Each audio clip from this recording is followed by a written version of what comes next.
Good morning, good morning. It's Bonnie, and happy 2 days before Christmas. So I'm here at the Urban Garden Center, and we're doing some work, and I wanted to show you a problem that we came across today, and I wanted to share with you on some of the things on how to find out what in the world is going on with your plants and how to look carefully, and even if you can't specifically identify the disease or the pest, just being able to see that there's something in there will let you know that it's time to remove that from your garden. Hi Herbert, welcome. I'm here at the Urban Garden Center in Pearl City. I'm going to talk about these marigolds. So these marigolds are All-America seed selection varieties. It's the garden that I volunteer in. So I'm going to show you, let me see if I can turn this on. Okay, here we go. Okay, so these are hybridized marigolds. You can see how nice and big they are.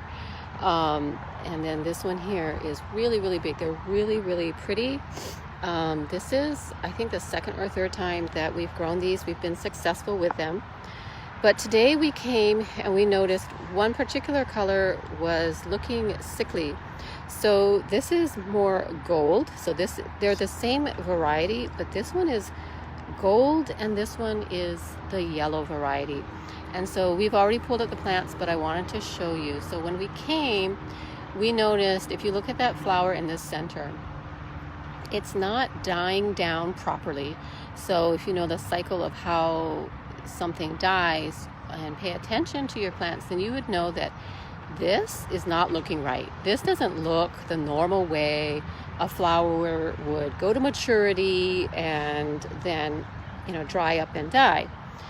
And we noticed that so they're all in one bed together here. Every single of the light yellow had this same look to the flowers. So we looked at the plant. We can't really see anything on the plant. We don't see a grayish. We don't see spider mite kind of things going on there. We couldn't see. So what I did was I pulled open one of these flowers.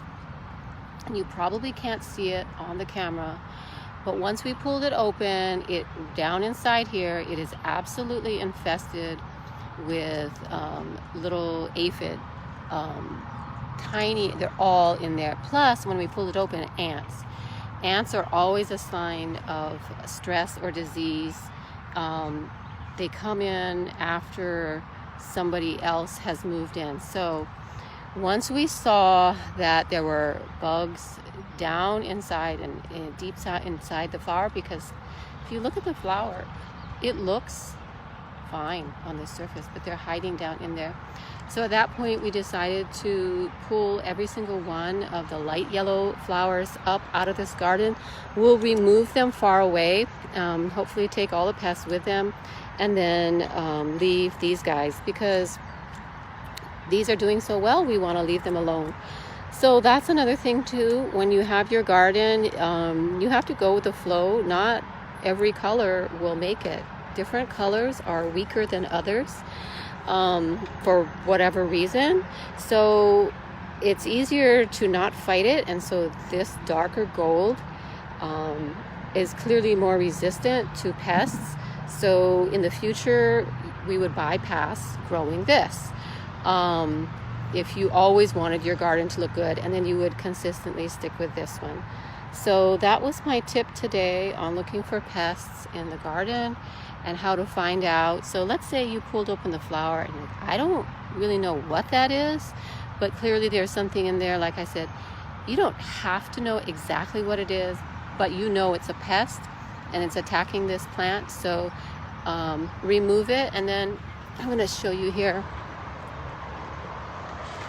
We've got the best combat for aphids is ladybugs, and that's another sign too, is if you come into your garden and there's a lot of ladybugs, and it means there's a lot of food for them, and you might want to check around. So I see a number of ladybugs crawling around in here now that we've pulled them out, so they've probably been on there eating. So that's my tip for today. I hope you folks have a great rest of the day. Thanks for joining. Bye.